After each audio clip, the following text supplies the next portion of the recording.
everybody, this is Macy. And Rachel, and you're listening to the Farmington Public Library podcast, where we keep you in the loop of all the library happenings. And up to date on all the books that should be on your to-read list. The following content does not reflect the views or opinions of the City of Farmington or its employees. Hi everybody, welcome back to the podcast. Hello. We have a lot of correlating themes actually for this episode. We're going to be talking about National Library Week that's coming up. We're going to be talking about the eclipse, which is happening in April. And we'll have a couple of things to mention about the library's DVD collection, so let's get started.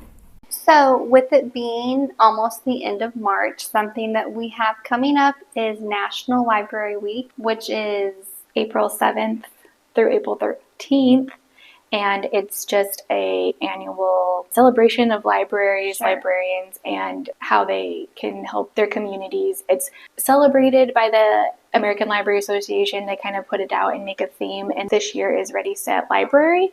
So with that in mind, we'll have our own things going on here at the library for different days while we celebrate National Library Week. Yeah, and so one of the things that we're doing that kind of directly correlates with the theme Ready, Set, Library is a couple years back we had a contest that allowed kids of kind of any age group to have the opportunity to submit designs for ideas that they had for the face of our library cards. Yeah. And we're doing that again this year for National Library Week with the theme Ready, Set, Library. Yeah, and the ones we have now are so good. It'll be sad to see them go, but it'll be fun to have a new set of library card choices for everybody to pick from.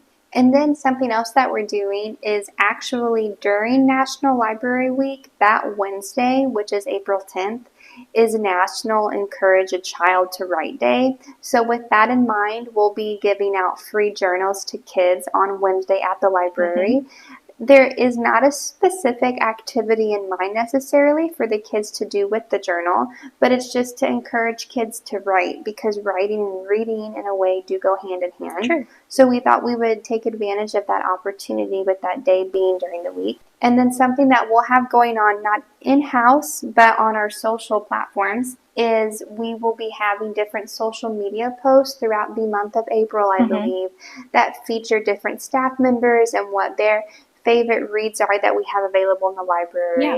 Mm-hmm. And we only get to pick 3, so it's been a dilemma for many of us staff members who can't settle on a favorite. Just know we've thought a lot about it. Yes, we only get to pick 3. It's hard. And if we have any more updates on anything coming up for that week, we'll definitely post it on our social media. So stay tuned on our Facebook page or Instagram to see if anything else is happening that week. Okay, before we get into some of our book recommendation segments for the episode, we're going to talk about every spring for the last couple of years, we've done these things we call Binge Bundles, and we make a display of collection of DVDs or Blu-rays that the library has available for checkout, and you can check those out with a popcorn bucket with some popcorn in it or a movie theater candy bundle, and we have those laying out. There's different themes for each one, so it's kind of a fun family thing sometimes, or date night, or just like a fun thing to do over the weekend or during the week when you have free time. Some of the themes I think we've done in the past, just to say for fun, we've done some kids ones that were all like based around dinosaurs, and you get like 3 DVDs that are all, maybe cartoons or live action dinosaur things that are PG. And then sometimes we did Nicolas Cage one. It was just all Nicolas Cage movies. So just like fun, different kind of random things that we make up and put out for people to check out. And you can take home those for checkout. We do 1-week checkouts for all our DVDs and Blu-rays. And we have a really wide variety of Blu-rays and DVDs. We buy lots of new titles and we add DVDs every month. And yeah, it's just a fun little thing to take home and have a movie night. So like we talked about earlier in the episode, National Library Week is coming up. So we thought some of our book recommendations for this episode would correlate with books that either feature libraries or are about libraries or have a strong book theme in the book, if that makes any sense. Yeah, and I'll say that there are a lot of options out there, like really good books for books about books or libraries or librarians. So this was a really hard list to make. For sure. Because like Rachel said, there is so many options. We tried to pick books that we have read, but also that kind of go into all the different genres as well. And I'm going to go ahead and start with actually a book I didn't read, but is on my to-be-read list soon, hopefully. And it's been out a while. This book is called Strange the Dreamer by Lanny Taylor. She writes YA books. I've read her other series, Daughter of Smoke and Bone, and she is really good at prose and really beautiful in imagery, kind of a unique way. So I expect this book to be like that too. But Strange the Dreamer follows a character named Laszlo Strange. He's a war orphan and a librarian, which is kind of interesting, in this fantasy mythology world. And he's kind of obsessed with this mythical lost city called Weep. And he gets a chance to join this, I guess you would call it like a band of heroes on a quest to visit this mythical place. And he also, along with that, he has dreams about this blue goddess throughout the story. And I don't know if it's a romance in that setting, but I just based on other stuff I've read by her, I would say there's probably something there with a romance fantasy situation. Those are good. She's really good at world building. I'm just telling you, if you ever want to look, if you're ever looking for a good mythology fantasy with really nice writing, I think that this is a title, especially since it's YA, it would be, I think it would appeal to a lot of adults who might be into or have a really like the Night Circus or something like that. Sure. Yeah, so, and then I picked another book called The Library of Shadows by Rachel Moore.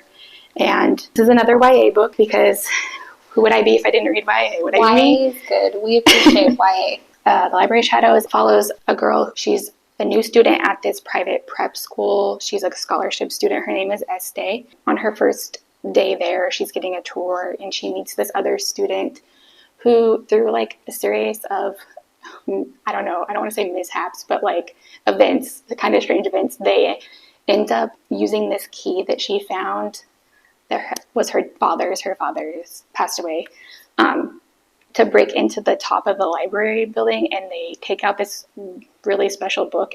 In the middle of them taking this book, he disappears into thin air, literally. The librarian catches her and makes a deal with her that if she can get that book back, she won't expel her basically from this school on her literally first day. And then pretty soon after that, you find out that Mateo, who is the other student she runs into, is a ghost. So Estee and Mateo, I love that, have this kind of bickering, like back and forth type of situation. But anyway, so she kind of works as a library assistant in the library to make up for and to help her find the book, to make up with the librarian for stealing the book unintentionally. There's a lot of paranormal stuff. There's other ghosts. But yeah, and then she has a roommate who is coincidentally a paranormal investigator. So it's like, ooh. And I just feel like it's a really good, cozy fall vibes type of paranormal romance book.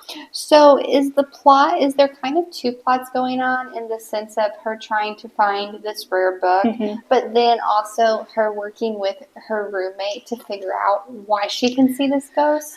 Estee spends a lot of time kind of, I don't want to say ignoring her roommate, but kind of not being a part of the paranormal stuff on purpose. I think she doesn't really want to admit necessarily that she has seen Mateo, because that would open up a whole can of worms. So, but she does end up working with Mateo to kind of translate this book that they've come across. I don't want to say too much more. He's a ghost, and like what happened to other students, because there's like a mystery involved with other students disappearing. Oh, interesting. So it's kind of like that, and then most of the events take place like in the library while she's doing her librarian assistant duties. Okay. So yeah. Okay. So two books that I picked out that strike me as books that have a library vibe. The first one is The Book That Wouldn't Burn by Mark Lawrence, which is a high fantasy novel, or at least it's categorized as a high fantasy novel. What the book is about is it centers around this mysterious old library in the center of, you could say a city, but it's not really a city. So the novel, with the mysterious library kind of being the center of it, it follows the lives of two people. So there's two protagonists in the story. One of them is a girl who is orphaned because of the fantasy element and the bad guys in the novel, and they're actually not guys, they're creature type things, slaughter her family. and so she's orphaned. But then the people that she's rescued by, one of those people is a librarian of sorts, and he has her from a young age trained to work in the library, and that becomes kind of a solitude for her. But then you have the fantasy element of the book, which is where the second character comes in, the boy, and he works in the mysterious library as well in his own timeline.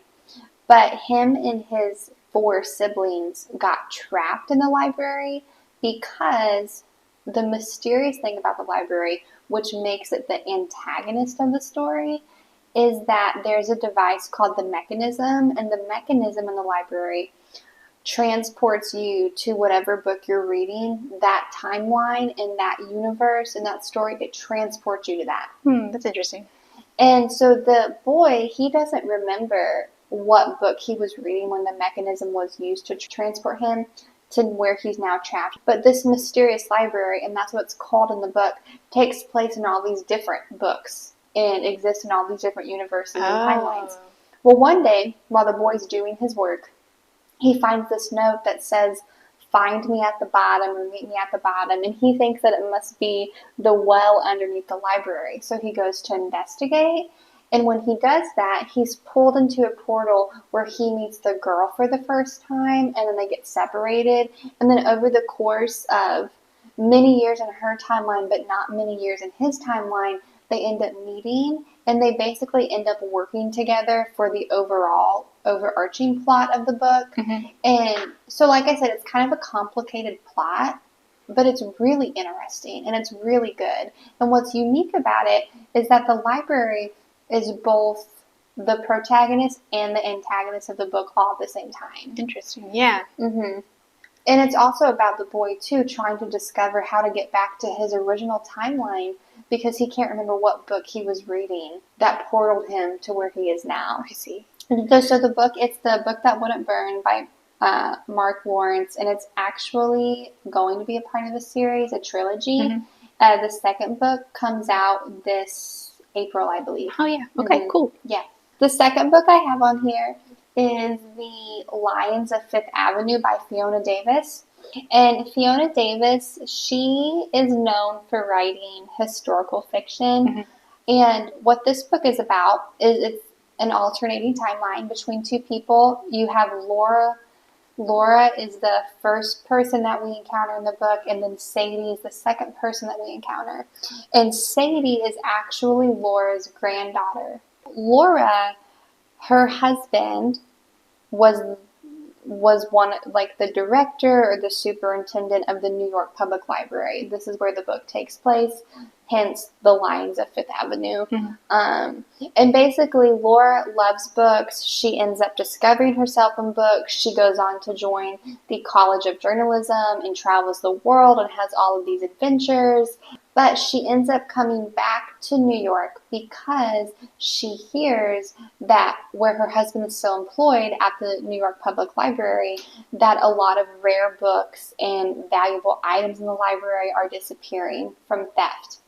And so she comes back to try to solve that, and she becomes a famous writer who's known for writing essays, yada, yada, yada. You fast forward to Sadie's timeline, and Sadie works as a curator at the library, and she feels like she's always living in the shadow of her grandmother, because her grandmother is very well known in the library book world, you could say. But in Sadie's timeline, rare books from the library, they're being stolen once again. The same things, kind of the same crime that existed in her grandmother's timeline. And it's about her confronting her past with her grandmother, and a lot of good stuff comes up. So that was another one I picked just because it's this mystery type book that takes place in a library, and it's about books, and I like it a lot. Yeah, and then one that you and I have both read actually is Beach Read by Emily Henry. Yes. And so some people may be surprised that we chose to put this on the list for books about libraries and books, because this book does not exactly involve a library. Right. But it's about 2 writers who are kind of rival authors a little bit. Yeah. And they find themselves in the same beach town. And they're both facing a deadline to get the first draft of the novel that they need to publish. And so they kind of start a competition between themselves in a way. Yeah. They're also like with their rivalry, different types of writers, like completely. Because I believe the female lead is like romance writer. Yes. And if I'm remembering correctly. And then the male, he researches real things. I can't remember if he writes nonfiction or if he just does historical. He writes fiction, but he researches a lot of dark themes or disturbing events that have happened in the past, and then writes fiction books that stem from the things that he has researched. Yeah, so I think they're like enemies, and rivalry comes from them being kind of like maybe a little stuck up about their own writing. Right. And then they kind of don't like each other's writing necessarily. The main female character, her name is January, and the male character, his name is Augustus, but he goes by Gus. And in addition to them starting this competition writing type thing, the reason why January finds herself in the same town as Gus is because her father recently passed away, and this was a home that he had. Her whole life, what led her to writing romance novels with happy endings is because in her eyes, her mom and dad had the perfect marriage. They loved each other until the day they died, yada, yada, yada. Well, after her father dies, she found out that her father had an affair for a really big part of his marriage with her mom. And that's one reason why she's struggling to meet her deadline, because she said, these happy endings I've believed to be true. Right. It's all a lie, it's all fake. So it's also about her kind of working through that, and there's things that come up with that. So, and she's at the beach house because she found out her father owned it. She's getting ready to basically pack it up and sell it, which is a whole plot point that keeps coming up, because she's like, I'm going to sell the beach house, get rid of this, kind of get rid of the memory with it, I think is kind of part of it for her. Right. But in simplified terms, Beach Read is about two writers who have escaped and found the reality of their life in books. And then they put that into the books that they write. And they're both currently dealing with the reality that they believe to be true and that they've written about their whole life to not be as true as it once was. Yeah. And it's like one of those really cutesy book covers, and Emily Henry kind of comes across as a rom-com writer, but I would say she's a lot of a heavier writer than most rom-coms, because the topics, of course, for the main characters, and we didn't really talk about Gus, but he's researching a really horrific event, and there's a lot of information that's about that part of his research, and so they're both dealing with heavy things in their lives, and I would say she's a little bit more unique than the typical rom-com writer. Sure. Not to take away from the heaviness, but a fun part of the thing that they have going on too is a part of their writing deal that they have is that Gus, with his book, will write a book with a happy ending, and then January, her book, will have not a happy ending. Yeah, that's right. And yeah, I think that's why it's so unique, because she definitely blends that like heavy themes with a lot of moments of funniness. I think that there are a lot of moments for sure. January joins a book club kind of in a sense, and I think if I remember correctly, there were a lot of really funny moments with that. So it's like it definitely has fun moments, but like I said, it's not the typical fluffy romance for sure. While Emily Henry is coined as the queen of banter, which I 100% support, she is also really good at it not just being fluff. Yeah, especially with Beach Read. Beach Read definitely has a heavier theme than any of the other books. And that, not to say that's it's a really good book. And I think this list, if your favorite's not on her, let us know what kind of books you like about books, librarians, even the authors would be cool. I think this list has pretty unique titles on it, and it's a little bit of a mixed genres and unique writing. So we thought we'd take a moment to talk about the eclipse happening on April 8th. So the library is selling eclipse glasses, and we have a maximum limit of $10, and so each pair is $1. You can buy those at the front desk anytime between now and then. And on that same note, we also thought it would be fun to make a couple of short book lists for some eclipse stuff. Yeah, so whenever somebody says eclipse, I think that there are two camps that people fall into in terms of kind of where their mind goes when they think of an eclipse. And I think there are some people who start thinking about space and sci-fi stuff. Me. Space and sci-fi, if that makes sense. And then you are probably the other camp, Yes. I'm going to guess. Yeah. Yes. And then I think there are people who think, when they say eclipse, they think of nightfall, starry night, magic, mystery, all of that good stuff. And so we have just a couple recommendations for each of those camps that don't involve eclipse in their book, but they fit with the camps that I think people fall into. Yeah, it's just a fun little sci-fi list we got here to stay on theme with the eclipse stuff. So when we're talking about space, we have a couple of titles, and I picked Illuminate by Amy Kaufman and Jay Kristoff, which is a young adult book. It's a pretty big series, and the books are really thick, but it's a really unique story where the first one starts off with actually a breakup between these two teens, and at the same time, almost the same time this is happening, their planet is being invaded, I want to say. They're having to evacuate at the same time that there's a lot going on at the beginning of the book, I'll just say. So it takes place in the year 2575. And yeah, so there's a war going over their planet, and they're evacuating, and they get put on different ships. There's also this other thing happening at the same time where there's a plague breakout on the ship that our main female character, Caddy, is on, and the other character is Ezra. And she's a hacker also, and she finds a way to correspond with Ezra to ask for help. And most of this book is really interesting because it's not written like chapters. Everything's told through emails and hacked documents. So their back and forth correspondence and all that other stuff is involved in the way that the whole story is told. So it's really interesting.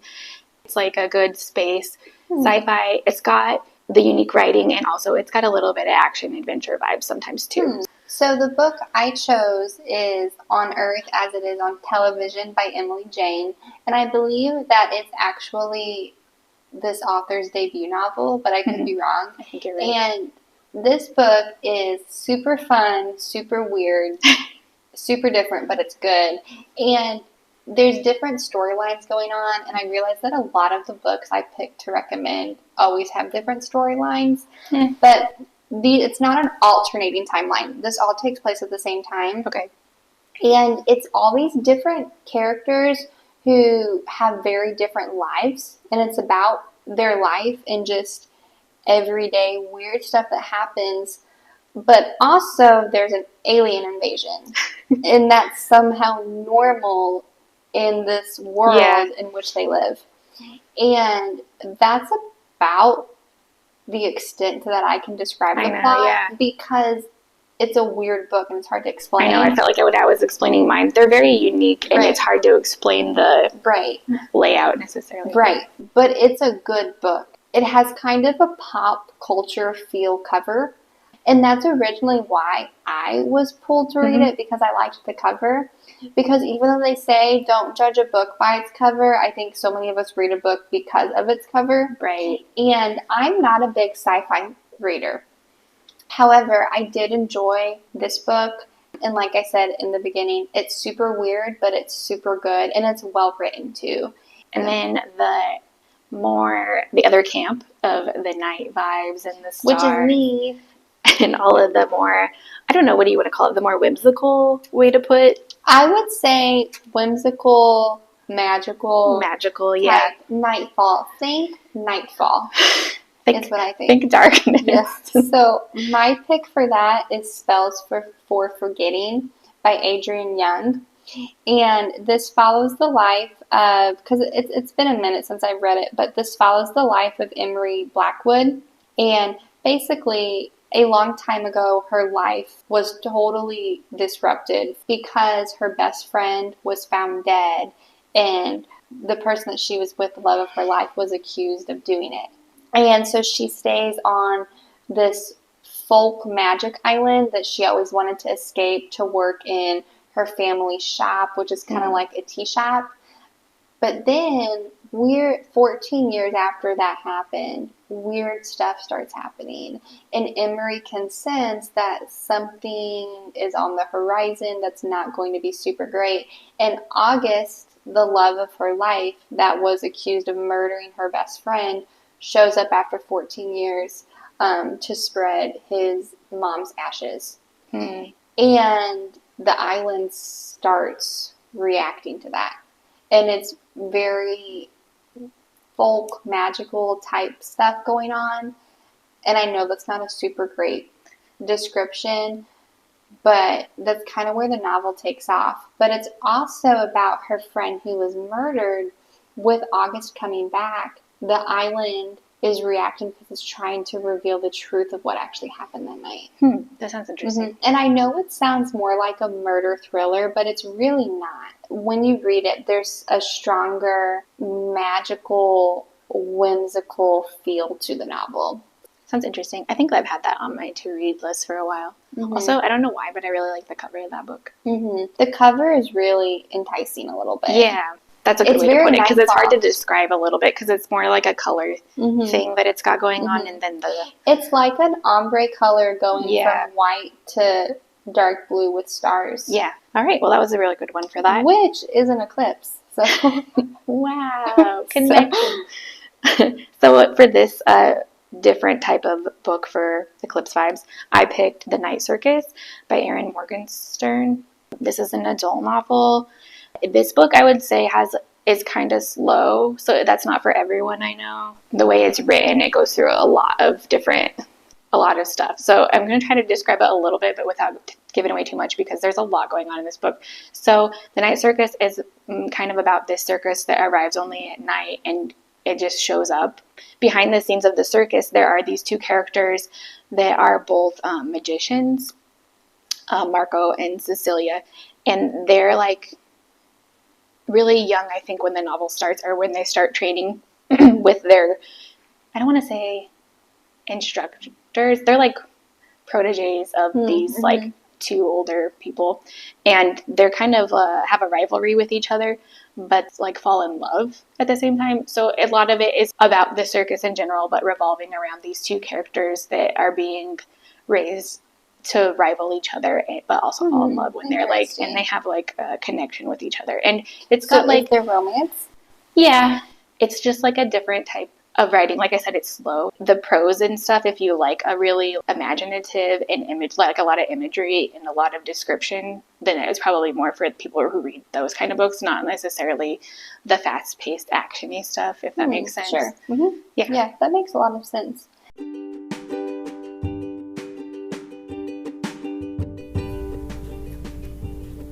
If you're hearing this message, you listened to the whole episode. What we really should say is thank you for listening, but as much as we love having listeners, we would love it even more if we saw you at the library. For questions, call us at 573-756-5779.